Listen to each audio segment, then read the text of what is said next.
So let's have a look at the areas that are most likely to be affected. We're going to see gales certainly coming in along the south coast of England. That could well cause some minor issues. But it's once you swing around the corner, as you were, and go in towards the Irish Sea, that's where the winds will be strongest. That's where the winds are going to be funneling the water up through the Irish Sea, concentrating those very high tides, which on their own, without the weather effect, would actually be some of the highest of 2014 anyway. And those winds gusting up to 70, 80 miles an hour in places as well.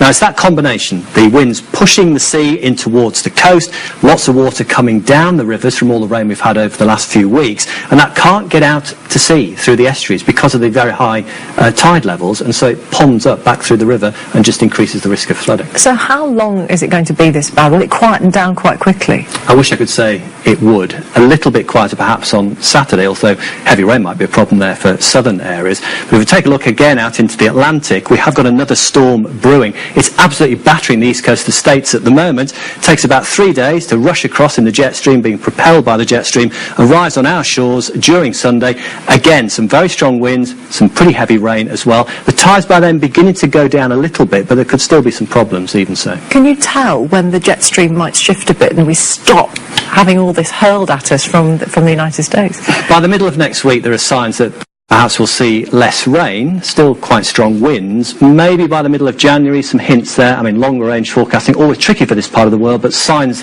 perhaps then that things will begin to quieten down to some extent. Have we got short memories? Is it always this bad and we've just forgotten? It has been a pretty unusually long spell of severe weather. Last winter, of course, we had lots of cold weather that just stuck with us because the weather got stuck in a rut. This year, it's got stuck in a very different rut. It's weather coming in from the Atlantic instead. So it could take a little while before things move on.